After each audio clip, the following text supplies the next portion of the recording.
नमस्कार। आज हम बात करने वाले हैं जैनेंद्र कुमार के उपन्यास त्यागपत्र पर। सर एम दयाल जी प्रांत के चीफ जज थे और अपनी जजी त्याग कर उन्होंने कई वर्ष हरिद्वार में विरक्त जीवन बिताया।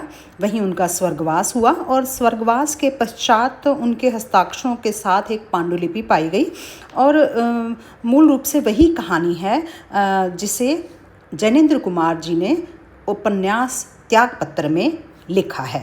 तो कह सकते हैं कि वो जज साहब सर एम दयाल जी की आपबीती है या उनका आत्मकथ्य है। तो उस कहानी में स्थान, व्यक्तियों के नाम जो है, इस तरह के कुछ विवरण हैं वो बदल दिए गए हैं और वही कहानी जो है वो हमें जैनेंद्र कुमार के उपन्यास त्यागपत्र में पढ़ने को मिलती है। यह उल्लेख उपन्यास के प्रारंभ में बाकायदा हमें देखने को मिलता है। जब हम उपन्यास त्यागपत्र की बात करते हैं तो पूरे उपन्यास को रचनाकार ने, लेखक ने, उपन्यासकार ने 8 खंडों में बांटा है। 8 खंड कहे जा सकते हैं, अध्याय भी कह सकते हैं, उपभाग भी कह सकते हैं, भाग भी कह सकते हैं। तो कुल मिला के अलग अलग 8 परिदृश्य हैं और उन परिदृश्यों को उन्होंने 8 खंडों में विभाजित किया है। हम अपनी बात को पहले खंड से प्रारंभ करेंगे। पहला खंड, प्रारंभिक खंड। पहले खंड का या उपन्यास का जो प्रारंभ है वो जज के आत्ममंथन पूर्ण वक्तव्य से होता है और उस आत्ममंथन पूर्ण वक्तव्य में स्पष्ट करता है कि अपने अंदर उठने वाले प्रश्नों के जवाब वो कैसे दे। वह पाप पुण्य की समीक्षा करने के लिए मना करता है। वह जज जो इस कथा का महत्वपूर्ण पात्र भी है, वह कहता है कि मैं किसी को पापी ठहराने वाला कौन होता हूँ या किसी को पाप से मुक्त करने वाला भी कौन होता हूँ। अपनी बुआ को लेकर उसके मन में बहुत सा अंतर्द्वंद है और ऐसे समय में अपनी प्रतिष्ठा को लेकर भी वह बहुत द्वंद्व में दिखाई देता है। उसे एहसास होता है कि उसने बहुत बड़ा पद और प्रतिष्ठा प्राप्त कर ली है, प्रतिष्ठा की बाड़ खड़ी करके खूब मजबूत बना ली है, लेकिन इसके बावजूद भुआ की याद उसके मन को खट्टा कर देती है और उसकी पाई हुई पद, प्रतिष्ठा, गरिमा, इज्जत उसके सामने फीकी नज़र आने लगती है। बुआ के प्रति अपनी इस अनुभूति को वो तब महसूस कर रहा है जब उसे बुआ की मृत्यु का समाचार ताज़ा ताज़ा प्राप्त होता है। वह बुआ जिसके साथ उसने बहुत लंबा अच्छा समय व्यतीत किया, उन्हें इस बात का एहसास है कि उसकी बुआ सुखपूर्वक नहीं मरी। पर यह तो वह पहले से ही जानता था, 10 वर्ष पहले से जानता था कि बुआ बहुत कष्ट में है। फिर भी वो ये जानने की इच्छा रखता है कि क्या अंत समय में बुआ ने अपने भतीजे को याद किया या नहीं। यहीं से फिर कथा का अगला छोर प्रारंभ होता है, मूल कथा प्रारंभ होती है। इस प्रकार अब कथा फ्लैशबैक में चलती है, पूर्व दीप्ति शैली में चलती है। यहाँ कथा का प्रारंभ करते हुए पहले खंड में प्रमोद और उसके पिता के परिवार का पूरा परिचय दिया गया है और प्रमोद के माध्यम से दिया गया है, मानो प्रमोद ही वह जज है जो अपनी बात को कह रहा है।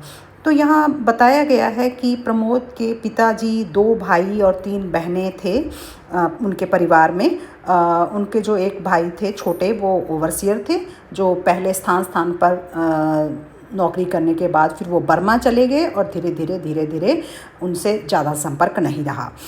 2 बहनें बड़ी जो थी वो विवाहिता थी और प्रसव के संकट के कारण दोनों का देहांत हो गया और तीसरी बहन जो सबसे छोटी थी वो बुआ है जिसकी कथा कही गई है। बुआ का नाम मृणाल है। बुआ पिता से काफ़ी छोटी है लेकिन प्रमोद से 4-5 वर्ष के लगभग बड़ी है। प्रमोद के पिता समाज में प्रतिष्ठित स्थान रखते हैं।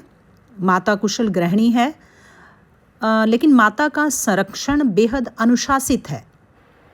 पिता अपनी बहन को बहुत स्नेह करते हैं लेकिन माँ अनुशासन में सदैव सावधान बनी रहती हैं। बुआ बहुत रूपवान है। बुआ और प्रमोद के बीच में बहुत बनती थी। शहर के एक बड़े स्कूल में बुआ बग्गी में पढ़ने जाती। स्कूल की सारी शरारतें प्रमोद को बताती। प्रमोद और बुआ के बीच में बहुत स्नेहिल रिश्ता था। बुआ की सहेली शीला का नटखटपन, उनकी शरारतों का वर्णन करके वह अपने भतीजे को बताती किस प्रकार से मास्टर जी की गद्दी पर, उनकी कुर्सी की गद्दी पर शीला ने पिन रख दी। वह पिन जब मास्टर जी के लगी तो उन्होंने पूरी कक्षा की लड़कियों को खड़ा करके डांटा, लेकिन मृणाल द्वारा सारा दोष स्वयं पर ले लिया गया। तो इस घटना के माध्यम से भी मृणाल के व्यक्तित्व की कई विशेषताएं सामने आती हैं। इस तरह बुआ व शीला के मध्य दोस्ती बढ़ती जाती है। बुआ स्कूल के पश्चात शीला के घर चली जाती है और धीरे धीरे यह समय बढ़ता जाता है। प्रमोद ये देखता है कि बुआ के व्यवहार में परिवर्तन आ गया है। वो खोई खोई रहती हैं, बहकी बहकी बातें करती हैं, वो पहले जैसी बुआ नहीं रही हैं।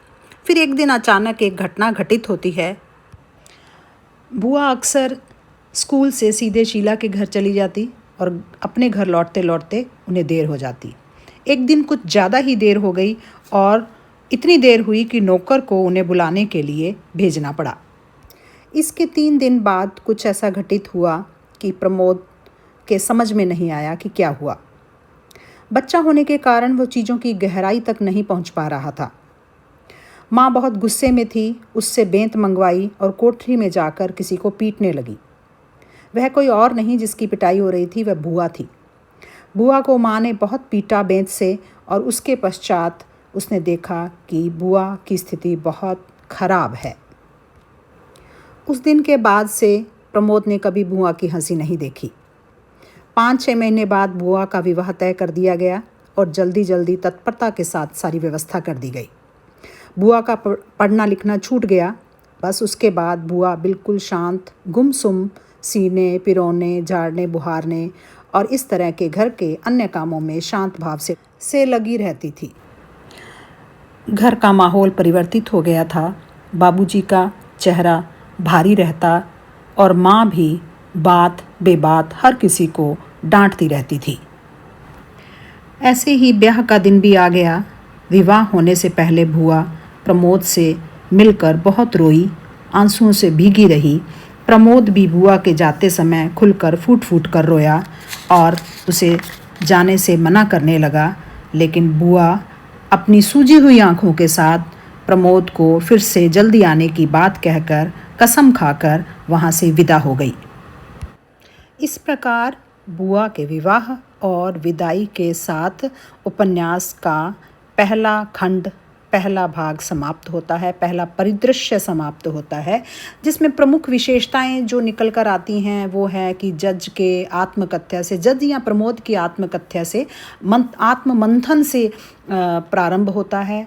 बुआ व प्रमोद के मध्य जुड़ाव हमारे सामने आता है। शीला व उसके भाई के साथ बुआ की दोस्ती होती है और शीला के भाई से दोस्ती के कारण ही बुआ की भाभी यानी प्रमोद की माँ बेंत से बुआ की पिटाई करती है और फिर उसके पश्चात आनन फानन में बुआ का विवाह तय किया जाता है। 5-6 महीने बाद बुआ जो है उसका विवाह हो जाता है और उसकी विदाई हो जाती है। इस तरह से यह खंड यहीं पर समाप्त होता है। अगले खंड के लिए, अगले परिदृश्य के लिए फिर से मिलते हैं। धन्यवाद।